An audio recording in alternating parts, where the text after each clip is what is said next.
లడ్డులో అదానికి కలిశాడు కదా. లడ్డు ఎప్పుడు తీయగా ఉంటుంది, అదానికి కలవనంత కాలం తీయగా ఉంటుంది. అదానికి కలిసాక లడ్డు తీయగా ఎట్లుంటుంది, లడ్డు ఘాటుగా ఉంటుంది కదా. సో అది సమస్య. చంద్రబాబు నాయుడు సగం స్టోరీ చెప్పాడు. నిజమే, జగన్మోహన్ రెడ్డి పైన ఈ సిక్కి ఒప్పందం లడ్డు లాంటిది. అంటే ఇప్పటిదాకా మనకు చెప్పింది ఏంటంటే అధ్యయనం చేస్తున్నామని చెప్పారు. అధ్యయనం అయిపోతేనే అది లడ్డు లాగా ఉందని అర్థమవుతుంది కదా. అధ్యయనమే జరిగి ఉండకపోతే లడ్డు లాంటిదని అర్థం కాదు. సో అందువల్ల చంద్రబాబు నాయుడు చెప్పింది నిజం. సిక్కి ఒప్పందం ఎందుకంటే 1750 కోట్లు ఆంధ్రప్రదేశ్లో చెల్లించాము ముడుపుల రూపంలో అన్నది వాళ్ళపైన ఆరోపణ. మరి లడ్డు ఎందుకు వాడతలేడు, దీనికి కారణం ఏంటి? లడ్డు వాడకపోవడానికి చంద్రబాబు నాయుడు ఔదార్యం కారణమైతే అంతకు మించిన అసమర్థత ఇంకోట్లేదు. ఎందుకంటే కక్ష సాధింపు కాదు ఇది, చట్టం తన పని తను చేసుకుంటూ పోవాలి కదా. చట్టాన్ని అమలు చేయడంలో, ప్రత్యర్థులపైన అమలు చేయడంలోనే ఇంత భయపడితే చంద్రబాబు నాయుడు సొంత పార్టీ వాళ్ళపైన అమలు చేయలేదు అంటే నేను అర్థం చేసుకుంటా. రాజకీయ ఒత్తిళ్ళు ఉంటాయి.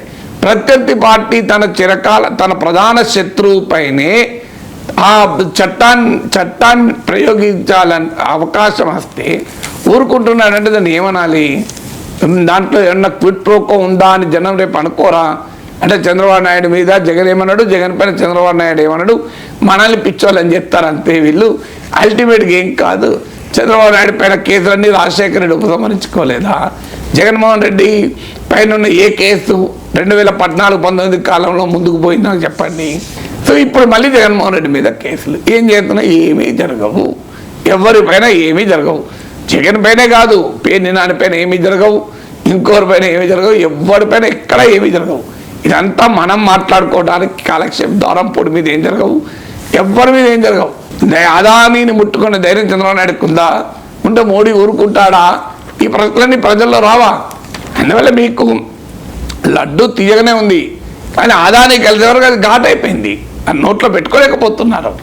సో అందువల్ల నేను ఎప్పటి నుంచి చెప్తున్నా, ఇది ఒక పరీక్ష. చంద్రబాబు నాయుడు సామర్థ్యానికి, ఆయన ఇంటెగ్రిటీకి, ఆయన కాంపిటెన్స్ కూడా ఇది ఒక సమస్య, పరీక్ష కదా. ఇంతమంది ఇప్పుడు చంద్రబాబు నాయుడు చెప్తున్నాడు ఇది లడ్డు లాంటిదని. సో అధ్యయనం పూర్తయింది, లడ్డులాగా ఉన్నది, మరి ఎందుకు ఆగుతున్నట్లు, ఎవరు ఆపమన్నట్లు? ఏ అదృశ్య శక్తి ఆపుతోంది జగన్ పైన చర్య తీసుకోకుండా? ఏవో వర్రా రవీందర్ రెడ్డో లేకపోతే ఇంకోనో చిన్న చిన్న వాళ్ళని లోపలేసి కాలక్షేపం చేయడమేనా? పెద్దోళ్ళంతా మంచిగానే ఉంటారా? విజయసాయి రెడ్డి, జగన్మోహన్ రెడ్డి, పెద్దిరెడ్డి రామచంద్ర రెడ్డి, పేరు నాని, వీళ్ళకి ఎవరికి ఏమి కాదా? వల్లభనేని వంశీకి ఏం కాదు, జోగి రమేష్ లాంటి లోపలికి పోతాడు. ఎందుకంటే వల్లభనేని జోగిల మధ్య తేడా ఉంటుంది. ఇవన్నీ అనుకోరా అండి ప్రజలు?